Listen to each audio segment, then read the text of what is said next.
Gabung bersama dengan juru bicara Kementerian Perhubungan, Adita Irawati. Kami masih terus mencoba, kabarnya pesawat komersial Sriwijaya Air SJ182 rute Jakarta Pontianak dikabarkan hilang kontak. Kita berduka cita yang dalam kepada para korban dan keluarga yang ditinggalkan.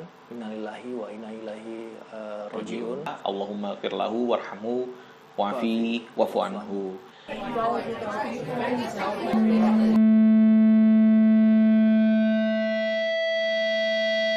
Assalamualaikum warahmatullahi wabarakatuh. Gue Ludit. Gue Rudi. Kita balik lagi di channel Beer Talk. Wah, oke guys, kita ketemu lagi nih setelah hampir sebulan kayaknya. Alhamdulillah. Waduh, kita nggak menyapa.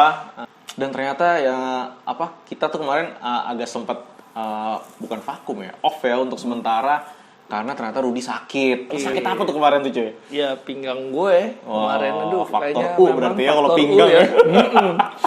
Jadi kalau udah bicara pinggang ya sudah itu faktor U. Udah nggak ada lagi. Udah nggak ada lagi. Oke, kali ini kita ada berita apa nih ya? Berita ya ini ya, akhirnya setelah kita menikmati kesehatan ini ya, terutama gue, kita baru mulai lagi. Ternyata malah ada berita yang kurang menyenangkan ya. Justru kita juga jadi berduka yang dalam. Yeah. Ya hari Sabtu tanggal 9 Januari yang lalu itu sebuah pesawat Sriwijaya Air SJ182 tujuan Pontianak telah kehilangan kontak setelah take off 4 menit. Wah, 4 menit ya. Baru banget ya berarti. Baru banget. Dimana memang kalau kita ngerasain ya naik pesawat itu memang saat-saat yang kayak krusial gitu ya. Ya pesawat masih getar, kita belum boleh lepas sabuk pengaman. Semua prosedur keamanan dijalankan masih dijalankan gitu. Dan itu memang saat-saatnya krusial. Pesawat yang ditumpangi ini oleh 6 awak, kemudian 40 penumpang dewasa, 7 anak dan 3 bayi yang kesemuanya masih dalam tahap pencarian sampai dengan kita buat video ini ya. Masih evakuasi korban, baik material pesawat maupun dari jasad dari beberapa yang tadi disebutkan penumpang itu ya. Dan disinyalir pesawat itu jatuh di sekitar Kepulauan Seribu ya.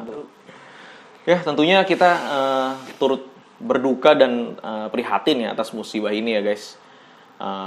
Semoga keluarga korban yang saat ini masih menunggu proses identifikasi dari tim pemerintah diberikan kesabaran untuk menunggu dan semoga tidak terus larut dalam kesedihan ya, bisa bersabar ya. Tentunya ini adalah takdir dari Allah. Kalau diyakini akan memberikan kita ada semangat lah ya, ada motiv.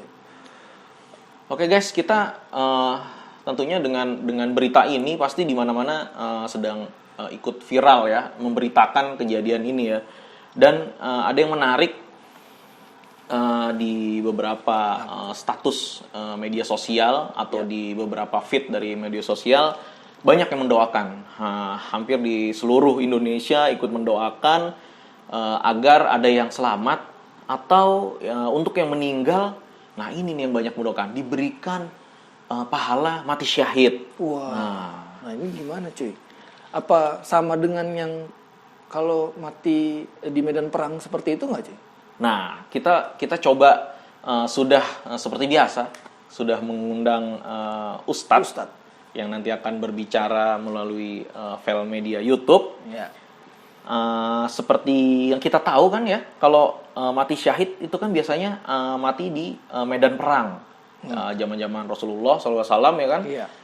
Semua ingin mati syahid ya. Betul, semua ingin mati. Bagaimana Rasulullah SAW memotivasi para sahabat untuk all out dalam peperangan agar bisa mati syahid jika itu mati dalam peperangan.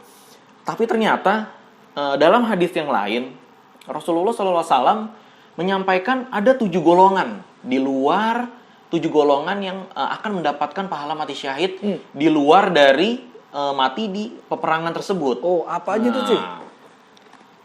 7 golongan itu. Yang pertama itu adalah korban dari wabah. Atau taun ya? Iya, Taun wabah ya? taun. Atau disejajarkan seperti kondisi yang saat ini ya. Kita sedang berada dalam wabah juga. Iya. Itu wabah corona. Maka juga kita sering melihat beberapa orang mendoakan yang saat meninggal di wabah corona ini juga dengan pahala mati syahid. Lalu yang kedua ini juga mati tenggelam, yang seperti kejadian Sriwijaya Air, apalagi mereka dalam melakukan perjalanan untuk mencari nafkah untuk keluarganya. Lalu yang ketiga untuk yang punya luka pada lambung, lalu mati, itu juga masuk golongan mati syahid. Lalu yang keempat adalah mereka yang mati dengan penyakit di dalam perut, itu juga mati syahid. Lalu yang kelima itu adalah korban. Kebakaran, itu juga mendapatkan pahala mati syahid. Yang keenam tertimpa reruntuhan, itu mendapatkan mati syahid. Dan yang terakhir itu adalah seorang wanita yang meninggal karena melahirkan, itu juga Masya Allah mendapatkan pahala mati syahid. Tentunya ini pahala mati syahid. Iya, gitu ya? pahala mati syahid. Karena kalau misalnya disampaikan orang yang mati syahid itu keistimewaannya seperti yang kita ketahui adalah masuk ke dalam golongan yang masuk surga tanpa hisab. Nah, ini mendapatkan sejajar pahala dengan pahala itu gitu. Tapi kalau untuk mati surganya secara langsung tanpa hisab, wallahu alam ya, karena itu hak Allah Ta'ala. Penjelasan tadi tentu menambah ilmu kita bahwa Allah Ta'ala itu memberikan kesempatan yang luas untuk kita. Ya. Artinya sebagai muslim yang taat, kita tidak perlu takut. Ya, kita tidak perlu takut dalam menghadapi wabah pandemi ini. Allah sudah memberikan kesempatan, ada mati syahid, ya kalau dalam kena taun, tadi ada tabrakan. Tapi kita tidak bisa minta matikan aku dalam keadaan tenggelam atau tabrakan, tidak. Kita minta matinya mati syahid dengan pahala mati syahid. Biarkan itu diserahkan kepada Allah, karena tetap dalam kehidupan sehari-hari kita tetap minta keselamatan ya. Keselamatan, nggak minta ditenggelamin, nggak minta dibuat rusak lah ceritanya gitu.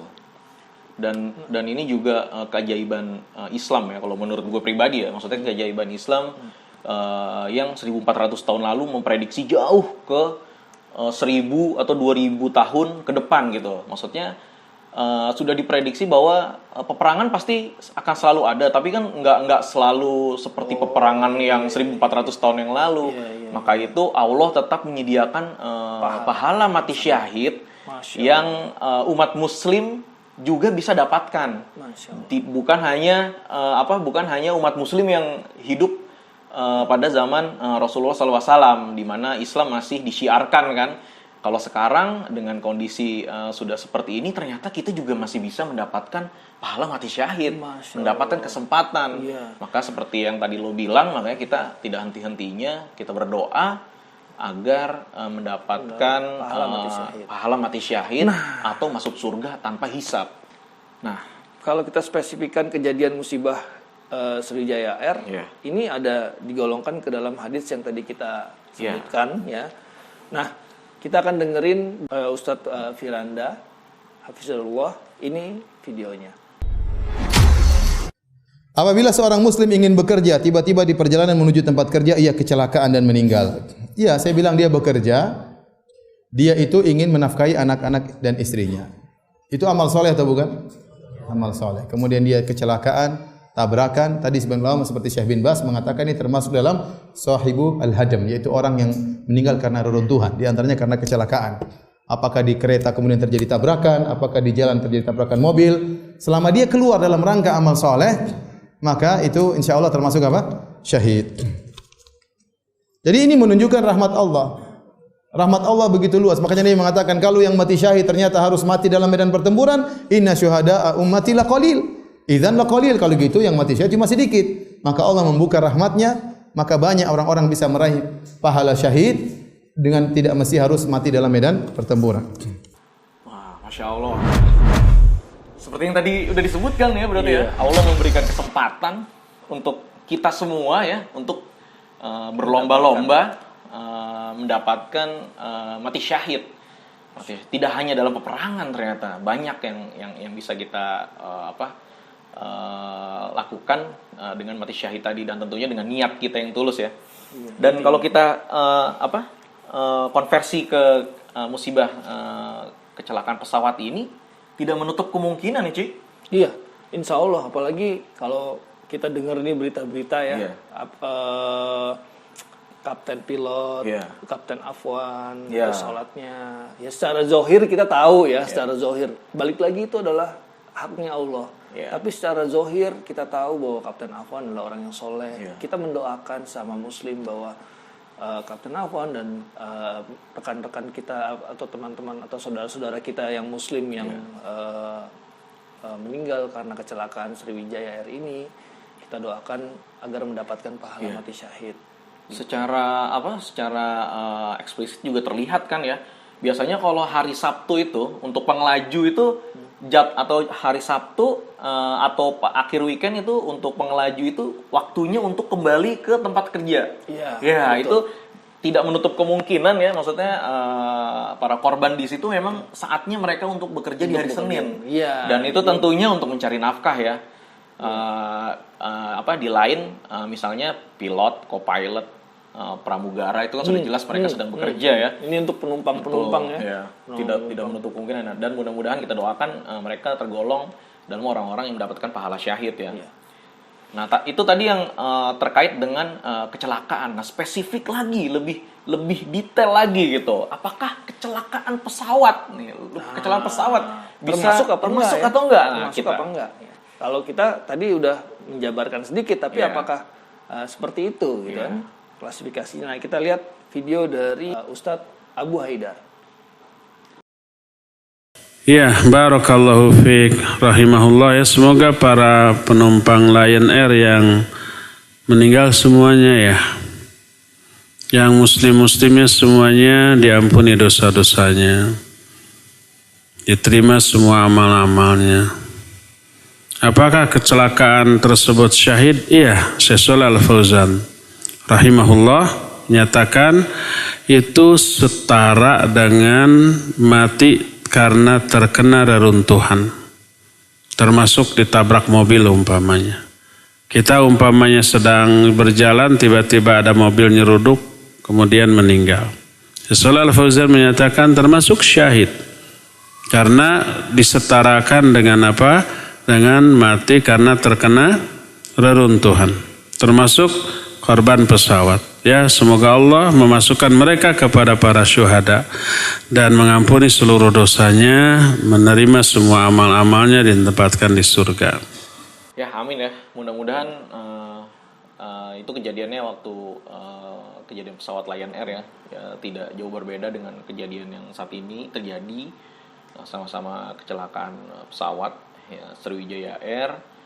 Lebih spesifik lagi, apakah mati dalam kecelakaan pesawat masuk dalam pahala syahid?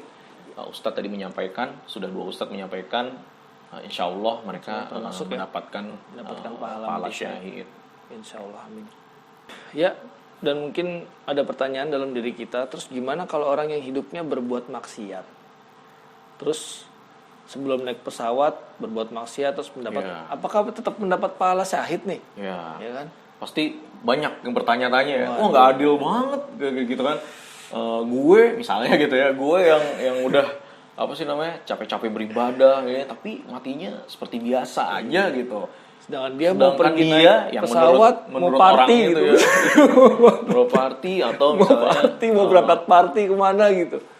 Atau terlihat di sosial medianya sebelumnya habis melakukan maksiat gitu, misalnya pesta atau apa. Apakah dia digolongkan juga mati atau mendapatkan pahala syahid? Nah, itu juga kita bahas atau akan diterangkan dalam video berikutnya oleh Ustadz Khalid Basalamah. Ini videonya. Mengenai mati syahid, disebutkan beberapa diantaranya adalah mati terbakar, tenggelam, terbentur, sakit di perut dan lain-lain. Apakah orang yang buruk akhlaknya ternyata akhir hidupnya berakhir tenggelam misalnya, apakah mutlak syahid? Karena saya pernah baca artikel juga tidak dianjurkan berdoa untuk berharap mati dalam keadaan seperti itu, karena ditakutkan belum bertaubat karena sifatnya itu sekejap atau dadakan dan proses kematiannya sangat menyakitkan.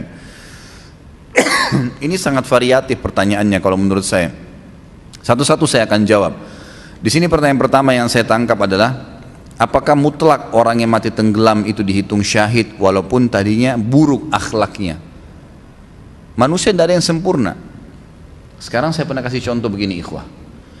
Ada orang pulang dari bar, muslim, mabuk, tabrakan mati. Pertanyaannya, saya pernah tanya kepada jemaah saya, apakah orang ini mati syahid? Muslim, keluar dari bar, mabuk, tabrakan. Apakah dia mati syahid? Jangan ragu jawab, mati syahid. Dia mati syahid. Tapi Ustaz, dia dari bar kemaksiatan. Tapi dari mana kita bisa jamin? Mungkin sementara dia di mobil sebelum tabrakan sempat tobat berapa menit itu. Berapa banyak orang yang begitu? Kan gitu. Mungkin dia tahu tobat itu hitungan menit ikhwah. Nah khawat sekalian, iya kan? Nyesal, ya Allah kenapa tadi saya lakukan, kenapa? Dia mungkin nangis terus tabrakan mati. Karena banyak orang yang mabuk setiap malam. Berapa banyak di Jakarta yang mabuk setiap malam tidak tabrakan tuh? Pulang tidur nggak apa-apa.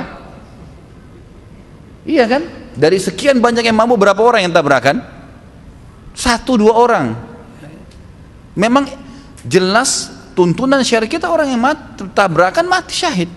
Tetapi kata para ulama dipertemukan juga dengan keadaan hal-hal yang memang dalam agama bisa menolak syahadah itu. Seperti misalnya orang dalam keadaan kafir, orang itu munafik, lain.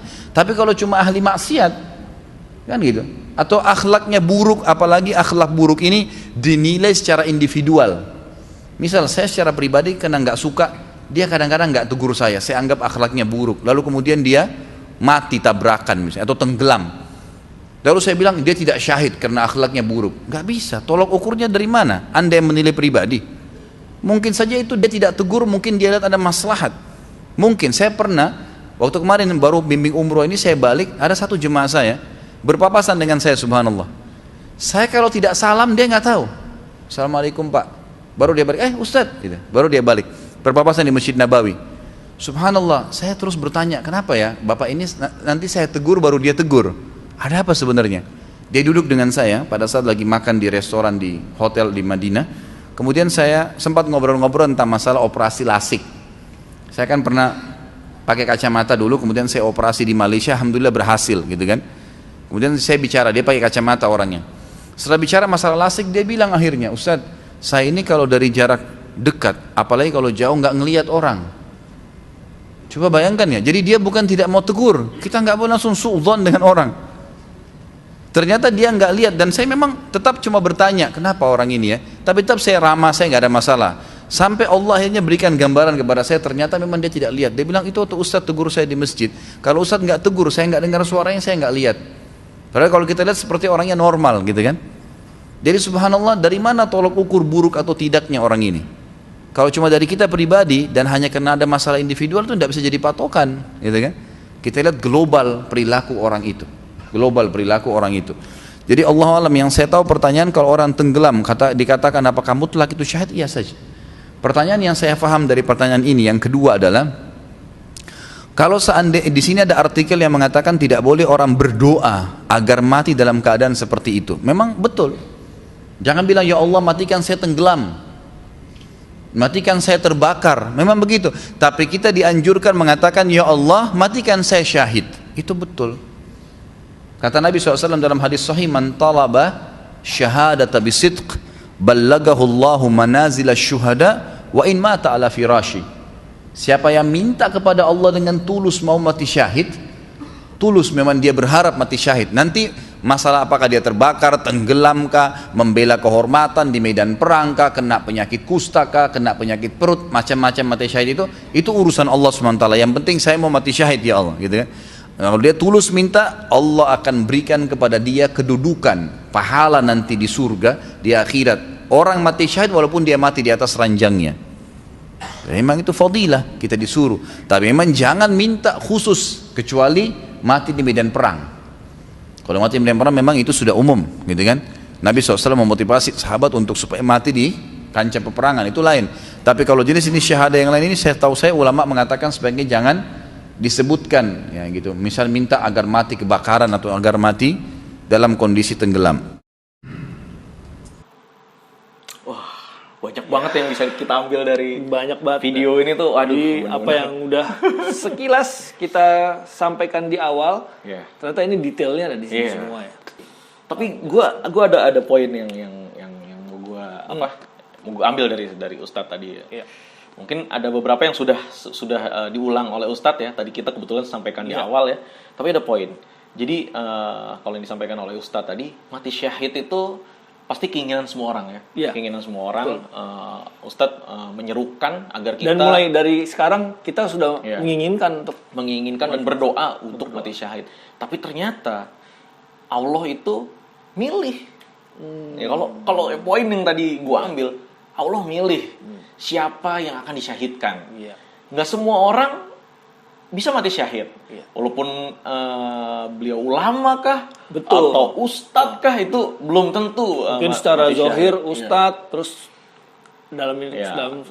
kesempatan lain dia kecelakaan gitu ya. Atau orang Belum. baik, Orang baik terlihat ya. tokoh di sekitar tempat tinggal kita, sering beramal. Ya, secara zahir lah ya, secara zahir kita lihat baik gitu. Dan ternyata belum tentu Allah memilih mereka untuk mati syahid. Dan yang tidak kita sangka-sangka ya, seperti tadi Ustadz ceritakan, ada orang habis dari bar gitu, apakah dia mati Dari syahid? party ya, tiba-tiba banyak ini kan sebenarnya ada beberapa kecelakaan kan berangkatnya dari subuh-subuh habis pulang party ya, pulang dari Bukan masjid. tidak mungkin ya, Allah memilih orang tersebut untuk mati syahid, pengampunan. mungkin dengan amal yang dulu Iya.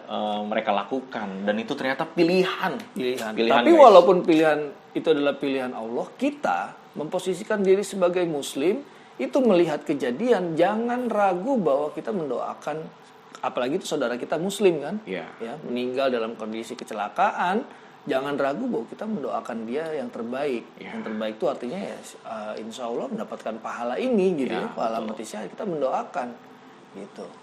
Dan kalau kita balik lagi ke tema di awal, sebelum kita putarkan video Ustadz Khalid tadi, apakah orang yang berakhlak buruk atau sekarang kan banyak nih yang kepo-kepo nih kan, begitu rilis nih nama-nama korban, Instagramnya kepo, dicek.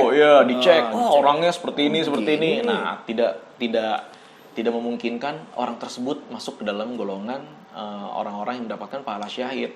Sedangkan kita yang sedang ngecek, masih hidup, nah belum tentu pun kita masuk surga. Masuk surga atau mendapatkan pahala mendapatkan kesempatan mati syahid, atau juga mendapatkan kematian mungkin dalam maksiat ya, nauzubillah min dzalik ya. Ya, oke guys, seperti itu. Dan tentunya seperti kata lo tadi ya, kita nggak berhenti ya berdoa ya cuy, Berdoa kita masuk supaya dalam golongan ya orang-orang yang masuk surga tanpa hisab. betul. Karena kan amalan dihitung di akhirnya kan. Ya betul. Nah itu kita nggak tahu akhirnya di mana. Akhirnya itu semuanya rahasia gaib milik Allah. Ya. Kita hanya bisa berdoa. Dan Yang dari terakhir kesempatan ini ya tentunya kita berduka cita yang dalam kepada para korban dan keluarga yang ditinggalkan. Innalillahi wa inna ilaihi rajiun. Untuk para muslim yang meninggal, kita selalu berdoa agar mendapatkan rahmat dan kesejahteraan ya dari Allah Ta'ala. Allahumma firlahu warhamhu wa'afi wa'fu anhu. Dan semoga keluarga yang ditinggalkan mendapatkan kesabaran ya, karena dalam kesabaran di situ ada pahala. Oke, kayaknya segitu dulu ya dari kita. Kita ketemu di konten-konten yang lain ya. Jangan lupa di like, di subscribe. Tapi kalau enggak juga nggak apa-apa, di share aja. Semoga konten ini bisa bermanfaat buat kita semua. Pengetahuannya kecil, tapi insya Allah ini berguna. Tentunya buat kami Buat juga kita, ya. ini sangat berguna ya. Kita kita nggak tahu kejadian-kejadian seperti ini apa yang perlu kita siapkan, apa yang perlu kita minta kepada Allah agar kita selamat dunia dan akhirat. Oke, kita cukupkan Beer Talk kali ini. Segitu dulu ya guys. Segitu dulu. Sampai ketemu di konten-konten Konten kita berikutnya. selanjutnya. Wassalamualaikum warahmatullahi wabarakatuh.